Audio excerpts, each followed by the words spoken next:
أعوذ بالله من الشيطان الرجيم. بسم الله الرحمن الرحيم. لم يكن الذين كفروا من أهل الكتاب والمشركين منفكين حتى تأتيهم البينة. رسول من الله يتلو صحفا مطهرة فيها كتب قيمة. وما تفرق الذين أوتوا الكتاب إلا من بعد ما جاءتهم البينة.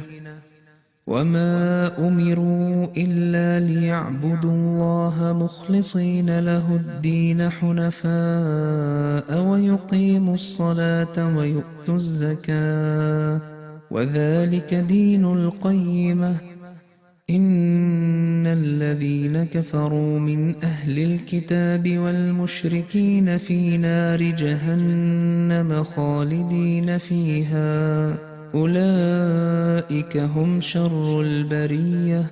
إن الذين آمنوا وعملوا الصالحات أولئك هم خير البرية. جزاؤهم عند ربهم جنات عدن تجري من تحتها الأنهار خالدين فيها أبدا رضي الله عنهم ورضوا عنه ذلك لمن خشي ربه.